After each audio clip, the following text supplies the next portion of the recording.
देखा क्या? तुमने देखा क्या? कितने सकुचाई से श्री रघुवीर थे। पद की प्रसन्नता या दर्प निरप होने का ललक या उमंग कोई कुछ भी तो दिखी नहीं। मुकुट सामने रख कितने अधीर थे। वे तो थे अधीर नहीं, हाँ थोड़े गंभीर थे। सौम्य मुखमंडल पर निर्बलों की पीड़ा थी। दीनहीन असहाय वंचितों का दर्द था। उनके लिए मुकुट अथवा राज सिंहासन वैभव का लोभ नहीं। अब कैसे सुखी दिखे जब तक सुखी सारे लोग नहीं। तब दिशा निर्देशन के लिए श्री राम ने स्वयं सूर्यदेव का स्मरण किया। श्री राम सूर्यदेव का आवाहन करने लगे। क्लांत मन से उन्होंने अपने पितामह को याद किया। मन असमंजस में था उनका। कर्तव्य की सही दिशा उन्हें सूझ नहीं रही थी। क्या उचित है प्रजा के लिए, उनके लिए, वंश के लिए, धर्म के लिए, शांति के लिए, इसी परामर्श के लिए अंतर्मन से उन्होंने सूर्यदेव को पुकारा।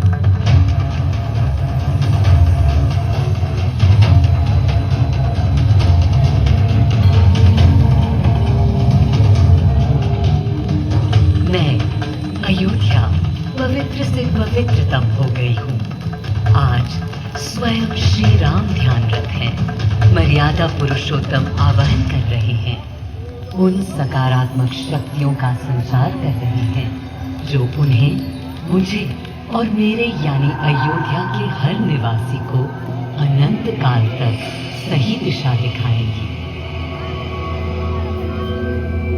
संभव है स्वयं सूर्यदेव सशरीर पधारे अयोध्या की धरा पर।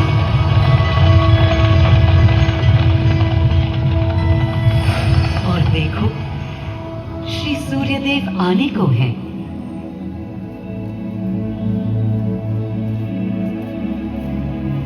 उनकी पहली किरण के स्पर्श से कलियां एक एक कर खिलने लगी। जीवन की कांति हर ओर धीरे धीरे फैलने लगी।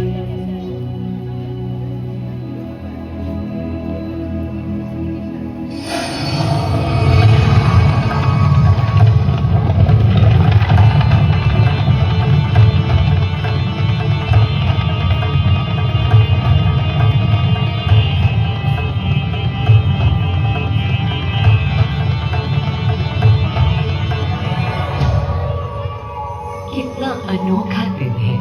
स्वयं सशरीर अपने अलौकिक स्वरूप में पधारे हैं श्री सूर्यदेव नारायण और उनके अधीर मन के संशय मिटाने को। अधीर है या गंभीर है, मैं जानता हूं क्या उनकी पीर है।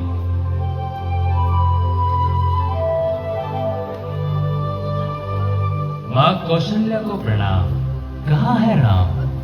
अरे भूलूं ये बात कि कौन बड़ा है। आज्ञा हो तो आपके चरण छू लूं। अरे नहीं नहीं, ये क्या करते हैं आदि पुरुष? ऐसा अनुग्रह सर्वथा अनुचित है। राम वंशज हैं आपके, क्यों पाप का भागीदारी बनाते हैं पितामह? पितामह पितामह होंगे हम ब्रह्मलोक, अब धरती पर जनलोक में आ गए। आइए। चलिए। सूर्यदेव के आगमन पर माँ कौशल्या उन्हें मिली और विनती की कि हे देव, मेरे पुत्र की दुविधा दूर करें, उन्हें राह दिखाएं ताकि अयोध्या का, पूरे भारत का भविष्य निर्धारित हो सके। आपकी जब पहली किरणें आती हैं तब गोचारण होता है, चिड़ियां गाती हैं, लेकिन इन दिनों कितनी उदास है। कारण है उनके राम की एकाग्र साधना और सुदीर्घ उपवास। सिंहासन की ओर चरण धरना नहीं चाहते, धारण नहीं करना चाहते हैं मुकुट। कोई बात, राज्याभिषेक के बाद राज्य जो भी चलाए, राम राज उसका ही तो कहलाएगा। मैं आ चुका हूं तपस्वी राम। मनस्वी राम, अपने नेत्र खोलो।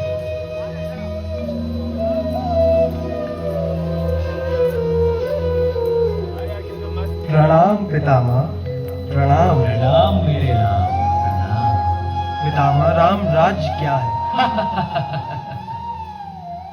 राम स्वयं पूछ रहे हैं कि राम राज्य क्या है। पुनर्ता नया प्रश्न है।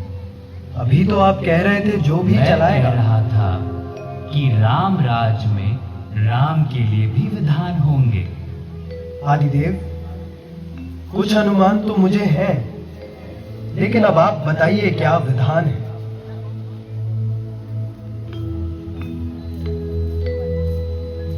राम राज्य आशय कल्याण है, निर्बलतम मानव का त्राण, भय हो ना भीति, मुख्य राम राजनीति, जन जन की प्रीति हो, लोक संरक्षण हो, सत का आभास हो, परमानंद प्राप्ति हेतु मंगल उद्भास हो, प्रेम परम तत्व हो, सब में समत्व हो, दैहिक दैविक या भौतिक संतापों की औषधि अचूक राम बाण है। राम राज्य आशय कल्याण है, निर्बलतम मानव का त्राण है, प्रमोदित अपंतव हो, आस्था का घनत्व हो, वैभव विशाल, मेघ करे वर्षा और सदा ही सुकाल,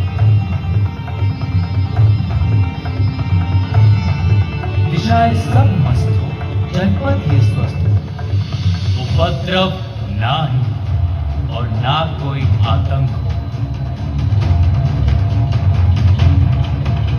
कोई नहीं रंग हो, सुख ही सुख निशंक हो, प्रेम योग धर्म मूल्य प्राण है, राम राज आशय कल्याण है। मां कौशल्या, अभी ये मुकुट मात्र सोने का है। मैं इस मुकुट को राम के साथ सदा उपस्थित होने का बना देता हूं।